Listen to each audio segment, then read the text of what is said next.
Às vezes na vida, encontramos pessoas que parecem perfeitas, nos apaixonamos acreditando ter encontrado a pessoa ideal, aquela que nos trará a felicidade e a estabilidade que buscamos. Mas acontece também que por trás dessa fachada se esconde uma realidade muito mais sombria. Algumas pessoas, aparentemente amorosas e atenciosas, são na verdade manipuladoras, controladoras e profundamente narcisistas. Uma mãe de família amorosa que já havia superado uma infância difícil, infelizmente aprenderá isso da pior maneira. É no Texas, em 26 de outubro de 1979, que Crystal vem ao mundo. Ela cresce na pequena cidade de Byton, localizada a cerca de 20 minutos de Houston. Infelizmente, Crystal não começa a vida com as melhores chances. Seus pais, Anthony e Pamela, são conhecidos toxicomanos. Desde pequena, ela se vê confrontada com o isolamento e a marginalização devido às dificuldades de seus pais.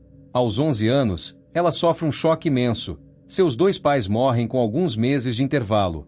Esta dupla tragédia é um trauma para a pequena garota, que se torna órfã. Durante quase 2 anos, ela é acolhida por vários membros de sua família, passando de lar em lar. Infelizmente, o destino se volta contra a jovem adolescente. Aos 13 anos, não se sabe exatamente em quais circunstâncias, Crystal é sequestrada por um pervertido que a mantém em cativeiro e abusa dela por vários dias. Ela é mantida prisioneira em um galinheiro, convencida de que não sobreviverá. Felizmente, a jovem adolescente consegue escapar e alertar os socorros. Após essas terríveis provações, seu tio Jeff, irmão de seu pai, assim como sua tia-avó que vive com ele, a adotam. Após anos de instabilidade ligada ao consumo de drogas e à perda de seus pais, seguida de seu sequestro, ela finalmente encontra um lar estável e amoroso. Seus pais adotivos fazem tudo para curar suas feridas interiores e a amam como sua própria filha. Apesar de seus diversos traumas, Crystal é uma jovem solar e sorridente, muito extrovertida e sempre positiva. Ela consegue superar suas terríveis provações, guardando apenas o positivo. Ela é bem integrada nas diferentes classes que frequenta e muito apreciada tanto pelos alunos quanto pelos professores. Ao crescer, ela se afirma e se torna uma bela jovem com seus longos cabelos brancos e seus belos olhos azuis. Ela não passa despercebida. Curiosa e aventureira, ela tem muitos centros de interesse e está sempre entusiasmada com a ideia de descobrir coisas novas. Aos 16 anos, Crystal inicia um relacionamento com Mandy Avalos, uma colega do ensino médio. Seu relacionamento rapidamente se torna fusional e vai maravilhosamente bem. Seu tio Jeff e sua tia-avó aceitam calorosamente esta união, e Mandy é recebida como membro pleno da família. Depois de obter o equivalente ao seu bacharelado, Crystal, em busca de viagem e aventura, decide se tornar comissária de bordo.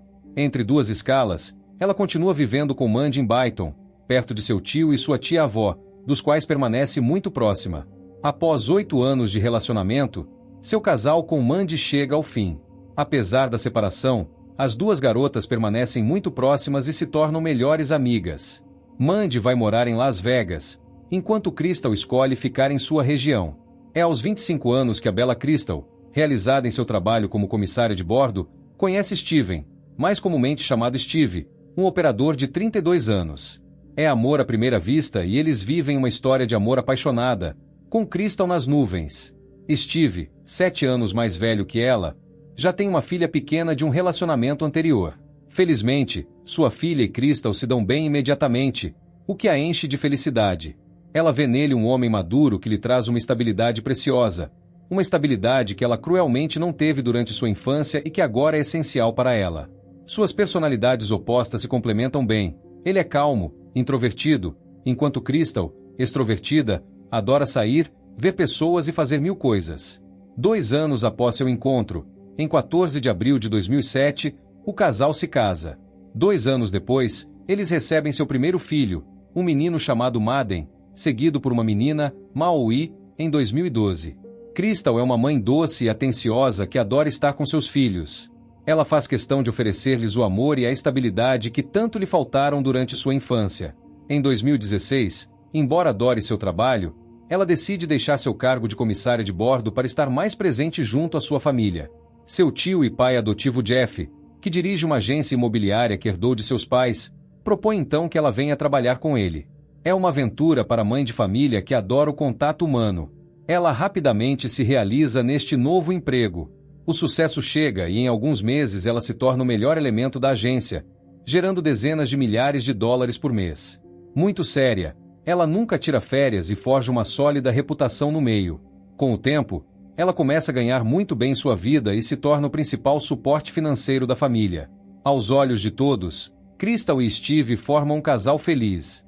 Eles têm 3 lindos filhos e parecem nadar em plena felicidade. Mas por quanto tempo? Enquanto a mãe de família se realiza em seu novo emprego ao lado de seu tio, seu casamento começa a fraquejar.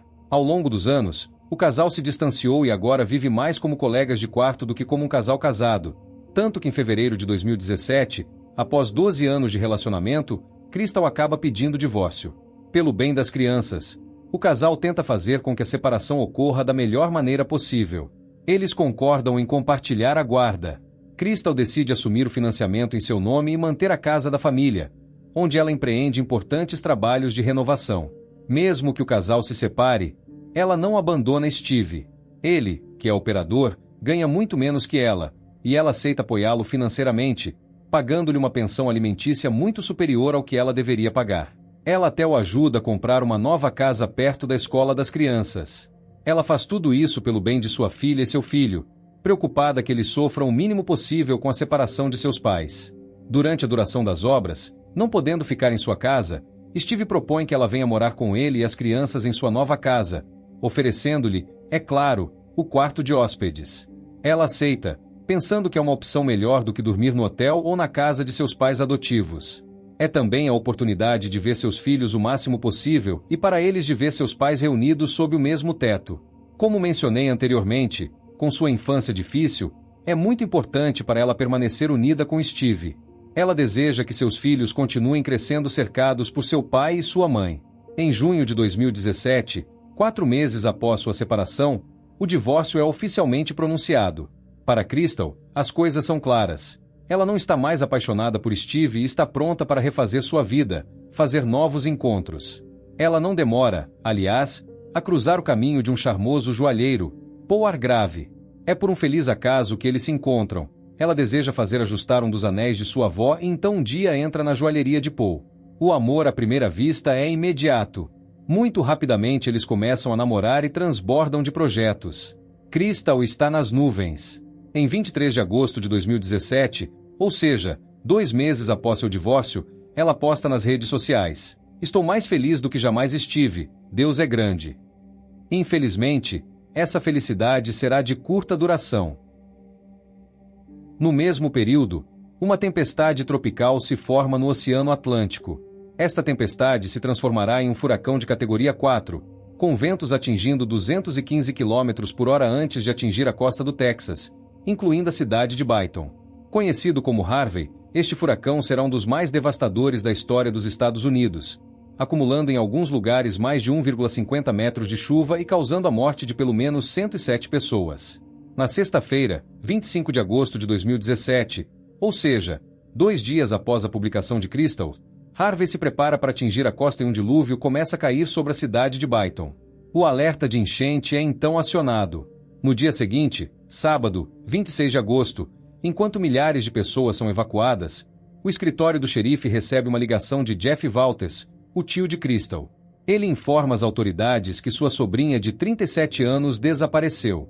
Ele explica que desde ontem de manhã ela não deu nenhum sinal de vida, o que não é absolutamente normal em seus hábitos. Preocupado, ele tentou várias vezes contatá-la, mas ela permanece incontactável. Ele solicita uma verificação de bem-estar. Um delegado do xerife vai então ao endereço indicado. Não é Crystal quem abre a porta, mas seu ex-marido Steve. Ele explica que, mesmo estando separados há alguns meses, eles vivem sob o mesmo teto enquanto a casa de Crystal está sendo renovada. O agente da lei tem imediatamente um mau pressentimento. Steve, que não parece particularmente preocupado, afirma que não sabe absolutamente onde está sua ex-esposa. Ele explica que não a viu desde quarta-feira, quando ela deveria vir buscar as crianças naquela manhã para levá-las para um lugar seguro com ela em previsão da tempestade. Steve afirma ter recebido uma mensagem dela por volta das 7 horas da manhã indicando que estava a caminho, mas ela nunca chegou e ele diz ter esperado o dia todo. Interrogado pelo oficial, O pai de família supõe que ela deve ter mudado de ideia quando a chuva se intensificou e que provavelmente foi se abrigar sozinha. Enquanto a tempestade se intensifica, o policial retorna ao escritório do xerife preocupado. Esta história lhe parece suspeita. Ele fala com seus colegas que, apesar de estarem sobrecarregados com a gestão do furacão iminente, decidem se debruçar sobre o desaparecimento de Crystal. Eles esperam que, como disse Steve, ela tenha simplesmente sido bloqueada pelas chuvas e se abrigado em algum lugar, como muitas outras pessoas. No entanto, eles sentem que algo não está certo. No dia seguinte, domingo, 27 de agosto de 2017, Harvey atinge a costa do Texas. As autoridades estão sobrecarregadas pela tempestade, mas permanecem muito preocupadas com Crystal, ainda incontactável. Um inspetor, Donnie Walters, é então destacado para se ocupar prioritariamente do desaparecimento da jovem mãe de família. Ele começa por convocar o solicitante do controle de bem-estar, Jeff Walters, o tio de Crystal. Este último se diz muito preocupado. Ele insiste no fato de que não é absolutamente normal nos hábitos de sua sobrinha desaparecer assim. A mãe de família é sempre muito pontual e séria, e ela nunca os deixaria sem notícias. É impensável para ele que ela tenha querido desaparecer voluntariamente. Ela nunca abandonaria seus filhos. O inspetor Walters pergunta então a seu tio se ele conhece alguém que poderia querer fazer mal a Crystal. A esta pergunta, Jeff evoca instantaneamente Paul, o novo namorado de sua sobrinha. Ele conta aos investigadores que eles estão juntos há apenas algumas semanas, mas que ele não tem uma boa impressão dele. Ele admite não saber explicar porquê, mas acha que Paul lembra o personagem de ficção Hannibal Lecter. Após esta visita, Steve, o ex-marido de Crystal, é novamente interrogado. Ele conta a mesma versão do dia anterior. Ele repete, como já contou, que ela nunca chegou e que ele esperou o dia todo. Quando o inspetor lhe pergunta se ele sabe que ela está namorando um novo homem, ele responde que sim, está ciente, mas que isso não lhe causa nenhum problema. Ele explica que seu casal está passando por um período difícil, mas que tem esperança de que voltem a ficar juntos. Inclusive, eles tinham planejado fazer um cruzeiro em família com o tio, a tia de Crystal e as crianças, e ele pretendia aproveitar esse momento para pedi-la em casamento novamente. O que chama a atenção do agente é que, apesar das circunstâncias preocupantes do desaparecimento de Crystal, Steve não parece mais preocupado que isso. O inspetor também é intrigado por uma bolsa colocada sobre a mesa da sala. Steve lhe explica que pertence a Crystal e que ela havia esquecido na última vez que esteve lá. Durante esse tempo, a tempestade se intensifica. Chuvas diluvianas caem sobre a região, tornando a investigação extremamente difícil. Toda a área é atingida por graves inundações. O escritório do xerife está completamente sobrecarregado e pede ajuda dos Texas Rangers para encontrar a mãe de família. Eles tentam localizar o telefone de Crystal em vão. Está desligado. Seu cartão de crédito não foi usado. A pista criminal é então seriamente considerada. Após o testemunho de Jeff, que expressou dúvidas sobre o novo namorado de sua sobrinha, Paul se torna o suspeito número 1. Interrogado por sua vez, Paul confirma ter passado a noite com Crystal, mas afirma que ela o deixou na sexta-feira de manhã por volta das 7 horas, inicialmente para buscar seus filhos. No caminho, ela lhe enviou uma mensagem para dizer que tinha finalmente decidido ficar na casa de Steve durante toda a duração da tempestade, estimando que não era prudente pegar a estrada com o furacão, especialmente com as crianças. Desde então, ele não teve mais nenhum contato. Ele explica, aliás, que foi ele quem contatou Jeff quando não conseguia mais falar com ela. Quando a chuva se intensificou, Paul ficou preocupado por não ter mais notícias. Com as horas passando, ele primeiro tentou se acalmar dizendo a si mesmo que ela provavelmente estava ocupada com sua família e seus filhos ou que estava se preparando para a chegada do furacão. Mas após várias horas sem resposta, ele finalmente decidiu contatar seu tio Jeff, que não tendo notícias também, contatou a polícia para pedir um controle de bem-estar. O que intriga os delegados do xerife e os Texas Rangers é que Paul se mostra extremamente na defensiva. Ele não para de repetir que Crystal deixou seu domicílio viva na sexta-feira de manhã, insistindo fortemente neste fato, enquanto ninguém ainda considera que ela esteja morta. Ele afirma ter as imagens das câmeras de vigilância de sua casa para provar suas palavras e aceita fornecê-las à polícia como prova. Quando o inspetor o interroga sobre a relação entre Crystal e seu ex-marido, Paul descreve uma situação bem diferente daquela apresentada por Steve. Segundo ele, Steve é alguém muito manipulador e tudo estava terminado entre eles há muito tempo. Ele afirma que apenas um ano após seu casamento, Crystal já havia preenchido um primeiro pedido de divórcio. No entanto, Steve não havia aceitado ruptura e a tinha ameaçado de acabar com sua própria vida. Aterrorizada com a ideia de que tal drama pudesse acontecer, ela havia cedido e adiado a separação. Esta situação durou 9 longos anos, até que em 2017 ela finalmente encontrou a coragem de deixá-lo definitivamente. Sobre o cruzeiro, Paul afirma que Crystal havia pedido a Steve para não vir. Ela preferia que fosse ele que a acompanhasse no lugar, para aproveitar as férias e apresentá-la à sua família e seus filhos. Após este testemunho, os investigadores permanecem extremamente perplexos. Evidentemente, um dos dois homens mente, mas qual? Os dois homens são então convocados ao escritório do xerife para passar pelo detector de mentiras. No entanto, isso não vai ajudar os investigadores. Steve, o ex-marido, falha e os resultados de Paul, o novo amante, também não são conclusivos. Enquanto a tempestade se intensifica e chuvas torrenciais caem sobre a cidade, o desaparecimento de Crystal vira manchete nos jornais locais. O comportamento de seu tio também intriga os investigadores. Ele está em todas as frentes, envolvido de maneira intensa, talvez até um pouco demais para as forças policiais. Ele se pronuncia em alguns meios de comunicação locais, acusando a polícia de não ser eficiente o suficiente.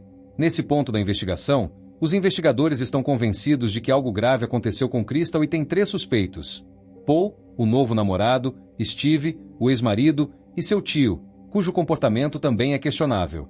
Na segunda-feira, 28 de agosto de 2017, 3 dias após o desaparecimento da mulher de 30 anos ter sido relatado, as autoridades recebem uma ligação que mudará o curso da investigação. O Mercedes da desaparecida acaba de ser encontrado no estacionamento de um motel, localizado a 10 quilômetros de sua casa. No entanto, toda a área está completamente inundada. Agora, qualquer esperança de que Crystal tenha procurado se proteger voluntariamente desaparece quando os Texas Rangers chegam ao local. O carro está completamente submerso e as portas estão destrancadas. Nenhuma pista é encontrada dentro do veículo, nem sua bolsa nem seu telefone. O que intriga os investigadores é que eles encontram as chaves do carro em destaque no painel. O Mercedes de Crystal é um carro de luxo muito caro, então por que deixá-lo com as portas abertas e as chaves expostas? Para eles, não há dúvida de que a pessoa que estacionou o carro naquele local queria que ele fosse roubado, provavelmente para confundir as pistas. Eles então se concentram nas câmeras de segurança dos estabelecimentos ao redor.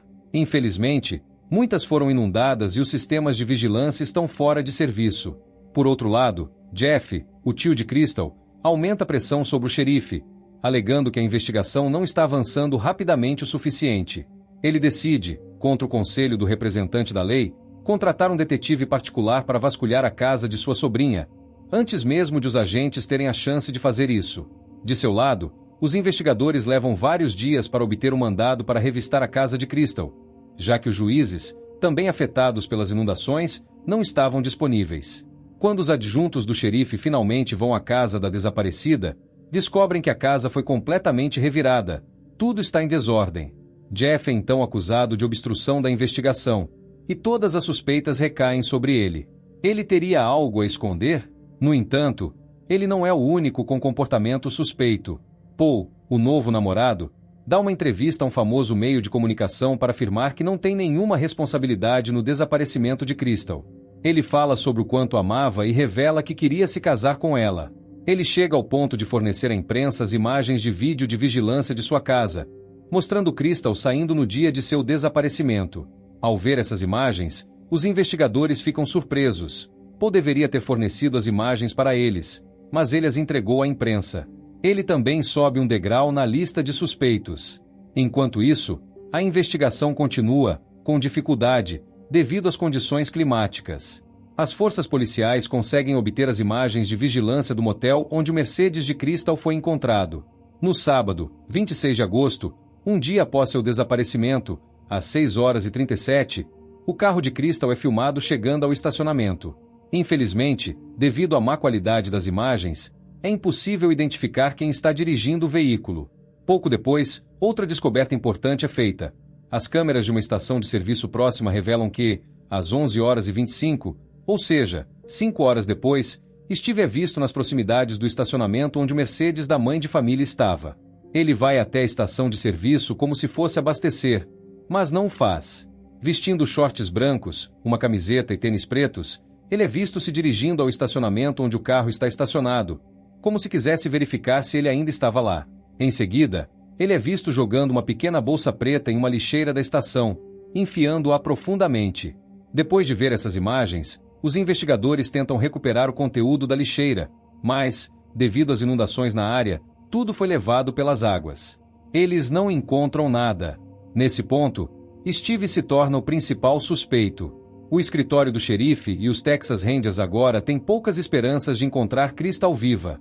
Eles estão convencidos de que algo grave aconteceu com ela e que Steve, seu ex-marido, está envolvido. Ele é novamente convocado pela polícia. Ao contrário das primeiras entrevistas, desta vez ele se mostra irritado e arrogante.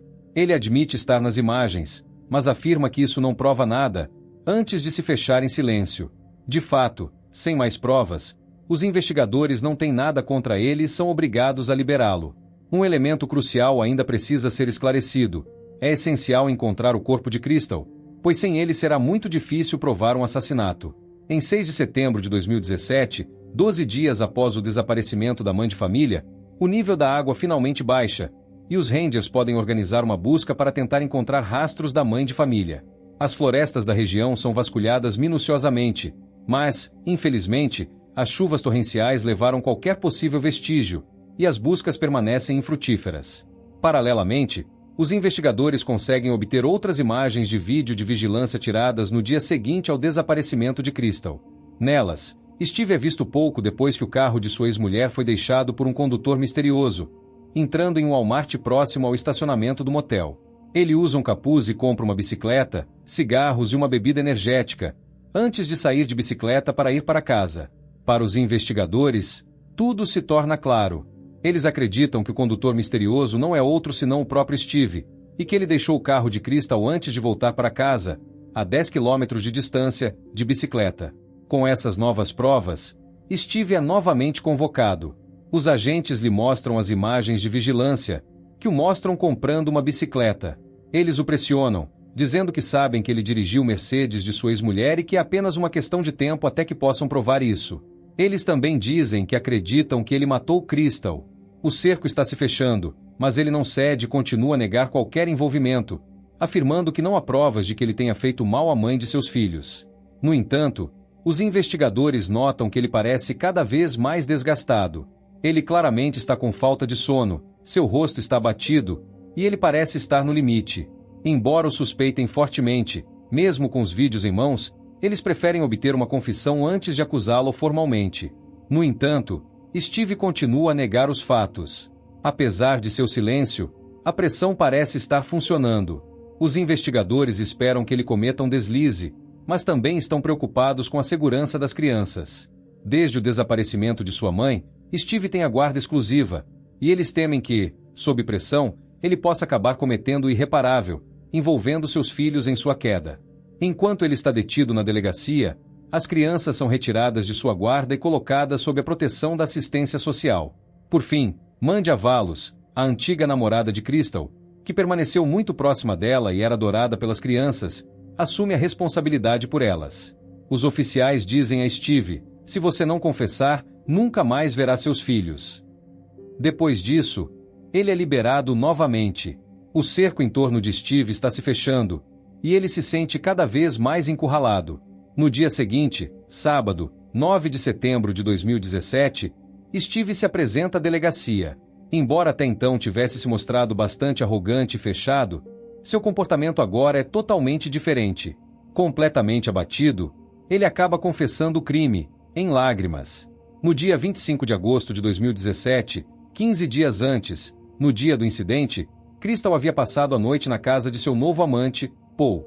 Ao acordar, por volta das 6h30, todos comentavam sobre a chegada do furacão. As autoridades alertavam que seria especialmente violento. Crystal tinha compromissos profissionais agendados para aquele dia, mas eles foram cancelados devido ao alerta meteorológico. Seus filhos estavam com Steve, que precisava sair para trabalhar, então ela decidiu ir buscá-los para se abrigar com eles. Como sabemos, ela saiu da casa de Paul por volta das 7h e enviou uma mensagem para o ex-marido, informando que estava a caminho. No trajeto, ela avisou a Paul que havia decidido ficar na casa de Steve durante a tempestade, julgando que não era seguro viajar com as crianças. Essa foi a última vez que Paul teve notícias dela. Mas, na verdade, por volta das 7h30, Crystal chegou à casa de Steve, onde as crianças dormiam. Aproveitando o momento, ela mencionou o assunto da viagem de cruzeiro de alguns dias antes. Ela havia lhe dito que não queria mais que ele fosse com eles e desejava que seu novo namorado ocupasse o lugar de Steve, pois queria apresentar as crianças e seus pais adotivos a ele. Para Steve, que acreditava que a crise no relacionamento e o divórcio eram temporários, o choque foi imenso. Ele não suportava a ideia de ser substituído por outro. Uma discussão começou, e, quando ela virou de costas dizendo que iria embora com as crianças, Steve confessou aos policiais presentes que a segurou em seus braços para impedi-la de sair, e a abraçou tão forte que acabou provocando sua morte. Ele afirmou ter agido impulsivamente, sem querer que aquele trágico desfecho acontecesse, alegando que amava Crystal. Desesperado, cobriu o rosto dela com um saco e colocou o corpo no porta-malas do Mercedes de Crystal, que estava estacionado na garagem, onde o deixou o dia inteiro. Naquela mesma noite, após as crianças dormirem, ele decidiu se livrar do corpo. Nas primeiras horas da manhã seguinte, ele o deixou em uma floresta perto de sua casa e depois estacionou o carro no estacionamento do motel, deixando as chaves à vista, na esperança de que o carro fosse roubado. Após a confissão, os policiais prometeram a Steve que ele evitaria a pena de morte se concordasse em conduzi-los até o corpo. Ele aceitou e os levou até uma área de floresta isolada, não muito longe de sua casa. O corpo de Crystal foi finalmente encontrado, bastante danificado, movido pela tempestade e parcialmente devorado por animais selvagens. No mesmo dia, Steve foi preso e acusado de assassinato. Um mês depois, sua fiança foi estabelecida em $500 mil. No entanto, uma pergunta permanece. A morte de Crystal foi realmente acidental, como ele afirma? Entre os familiares e amigos de Crystal, todos estavam em choque. Ninguém teria acreditado que Steve pudesse cometer um ato tão terrível. Seu tio Jeff, devastado, tinha total confiança nele e não conseguia acreditar. Ele esperava que algo de ruim acontecesse vindo de Paul, o novo namorado, e não de seu ex-genro. Na realidade, menos de um ano após o casamento, o casal começou a enfrentar dificuldades. Crystal, a princípio, tentou deixar Steve, mas ele não aceitou a separação, exercendo pressão psicológica sobre ela e ameaçando suicidar-se. Desestabilizada por essa chantagem, a jovem provavelmente sentiu uma enorme culpa que a levou a desistir da ruptura. Infelizmente, como era de se esperar, nada melhorou entre eles. A chegada dos filhos não foi suficiente para reacender seus sentimentos por ele. Ao contrário, a presença das crianças provavelmente tornou a separação ainda mais complexa para ela. Ela teria mencionado o divórcio várias vezes, mas Steve sempre reagia com novas ameaças, desta vez mencionando um gesto desesperado, envolvendo as crianças. Esse ambiente aterrorizante acabou se instalando no cotidiano deles, e Crystal se viu refém de uma situação que escapava de seu controle. Alguns relatos sugerem que ela teria sido infiel durante suas viagens como comissária de bordo. Foi em parte por causa dessa pressão constante que ela acabou decidindo se demitir da companhia aérea. De acordo com a filha mais velha de Steve, que tinha cerca de 20 anos na época da tragédia, foi quando seu pai descobriu os casos extraconjugais de Crystal que ele finalmente aceitou o divórcio com sua madrasta. No entanto, o pai de família nunca havia aceitado verdadeiramente essa separação. Segundo o relato da filha, o comportamento dele ficou estranho após a separação, com postagens preocupantes nas redes sociais, incluindo uma em que colocou a imagem da morte com uma foice como foto de perfil. Em 20 de março de 2017, algumas semanas após o pedido de divórcio, um primeiro incidente ocorreu. A escola entrou em contato com a mãe de família para saber por que as crianças estavam ausentes, já que o pai deveria levá-las naquela manhã. Preocupada, Crystal tentou contatá-lo durante todo o dia, mas sem sucesso. Assustada, porque ele havia ameaçado várias vezes tirar sua própria vida e fazer mal aos filhos caso ela o deixasse, Crystal, aterrorizada com a ideia de que ele pudesse colocar suas palavras em prática, chamou a polícia. No dia seguinte, ele reapareceu com as crianças, todas em boa saúde. Aliviada, a mãe não apresentou queixa. Algum tempo depois, para o bem-estar das crianças, ela o ajudou a comprar uma casa e concordou em pagar uma pensão generosa todos os meses. Durante as reformas de sua própria casa, ele propôs que ela fosse morar com ele para ficar perto das crianças, e ela aceitou.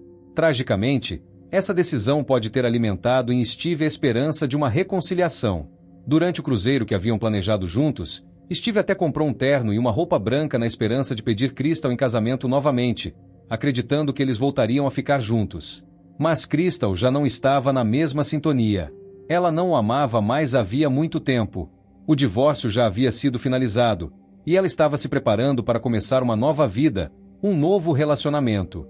Ela tinha, aliás, muitos planos com Paul, incluindo a ideia de visitar a Europa com ele, e uma vez que as reformas de sua casa estivessem concluídas, se mudar para lá juntos.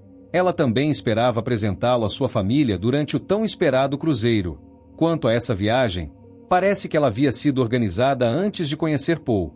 Crystal também havia confidenciado à sua tia e mãe adotiva que preferia manter seu novo relacionamento em segredo, temendo a reação de Steve. Ela teria dito: "Se ele souber, ele vai me matar." Infelizmente, esse comentário não foi levado a sério. Por fim, ela tomou coragem e decidiu contar a Steve que havia conhecido alguém, ao mesmo tempo em que publicava uma mensagem alegre nas redes sociais proclamando sua felicidade. Isso parece ter desencadeado uma reação em Steve, que via naquela viagem de cruzeiro sua última chance de reacender a história deles. Ao mesmo tempo, Crystal também decidiu reduzir o apoio financeiro que fornecia a ele, acreditando que seu ex-marido estava gastando sem controle. Ao encerrar essa ajuda, ela marcou uma ruptura mais definitiva na relação deles. Poucos dias depois, a mãe de família estava morta. Quase 2 anos após a morte de Crystal, em 2019, o julgamento de Steve finalmente começou no Texas. Não existe uma noção jurídica específica de crime passional, mas a lei permite invocar a noção de paixão súbita, que constitui uma circunstância atenuante em certos casos de assassinato cometido sob forte emoção, como raiva ou provocação imediata.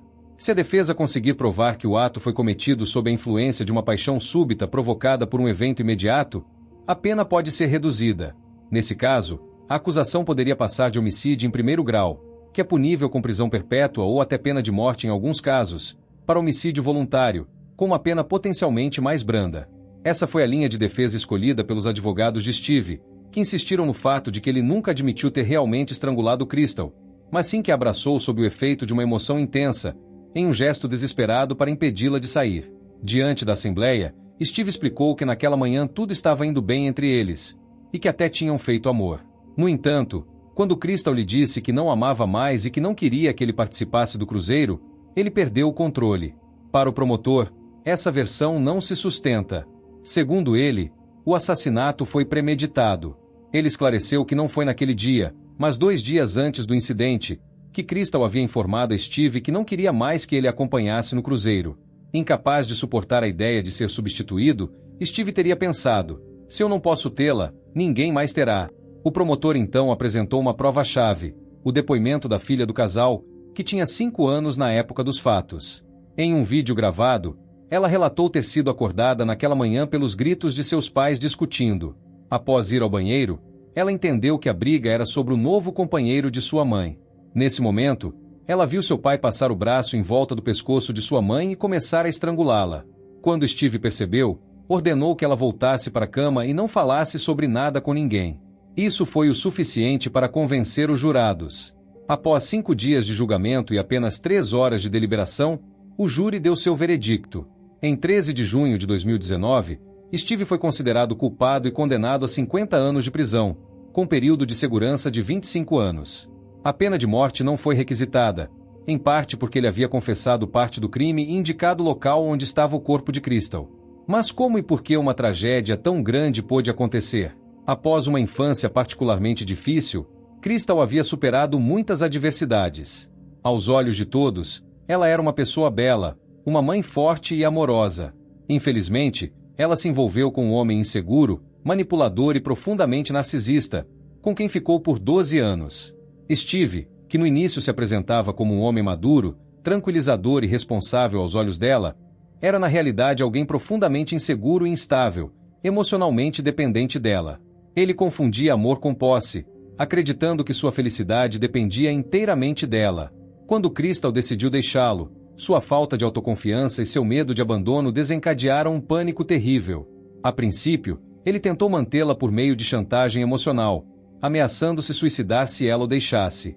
Seu objetivo era claro: fazê-la sentir culpa, levando-a a acreditar que seu bem-estar, ou até sua vida, dependiam dela. Manipulando suas emoções, Ele esperava retomar o controle da situação. Mas, quando percebeu que sua chantagem emocional estava perdendo efeito, foi mais longe, ameaçando levar os 2 filhos com ele. Nesse momento, Crystal já estava presa em um ciclo infernal. Imagino que ela devia estar com medo, mas também com pena de Steve, que a culpabilizava constantemente. Depois de vários anos, quando finalmente tomou coragem para deixá-lo, Crystal tentou poupar Steve, provavelmente pensando no bem-estar dos filhos, mas também consciente da instabilidade e da fragilidade psicológica dele. Ela tentou preservá-lo e não rompeu completamente o vínculo. Ao contrário, mesmo após o divórcio, sentindo-se provavelmente culpada e acreditando que ele era frágil, ajudou a comprar uma casa, o sustentou financeiramente e até o convidou para participar de um cruzeiro com os filhos e seus pais adotivos. É provável que esse cruzeiro tenha sido planejado meses antes, talvez até antes da separação. Mesmo que ela pudesse ter dito que não era uma boa ideia que ele fosse junto, Crystal, querendo poupá-lo, não ousou recusar. Para Steve, a separação abalou profundamente seu ego já instável. Sua dependência emocional e sua possessividade em relação a Crystal o levaram a acreditar que uma reconciliação era a única solução possível. Isso se reflete no fato de ele ter comprado um terno e um vestido branco para o cruzeiro, na esperança de pedir Crystal em casamento novamente. Ele acreditava que voltariam a ficar juntos. Estava completamente desconectado da realidade. Quando ela recusou reatar com ele e começou um relacionamento com outro homem, isso foi o golpe final, destruindo definitivamente sua ilusão de reconquistá-la. Essa traição percebida reacendeu sua dependência emocional e exacerbou seu narcisismo. Incapaz de suportar a ideia de que ela pudesse ser feliz com outra pessoa, Steve viu a violência como a única saída. Matar se tornou, para ele, uma maneira de retomar o controle. Em sua mente perturbada e egoísta, como afirmou o promotor em seu julgamento, se ela não podia estar com ele, não deveria estar com ninguém. No fim das contas, esse homem manipulador era profundamente frágil e perigoso. Seu narcisismo, dependência emocional e insegurança o levaram ao pior. Para alcançar seus objetivos, Steve aproveitou a chegada do furacão Harvey para confundir as pistas, tentando fazer parecer que Crystal havia sido uma das 107 vítimas dessa terrível tempestade. Ele estacionou o carro com as chaves à vista, esperando que ele fosse roubado, na tentativa de desviar as suspeitas e direcionar as buscas para longe dele, provavelmente para fazer parecer que um roubo de carro havia dado errado. Ironicamente, foi provavelmente por causa da tempestade e da enchente que o carro não foi roubado, permitindo que todo o caso fosse esclarecido.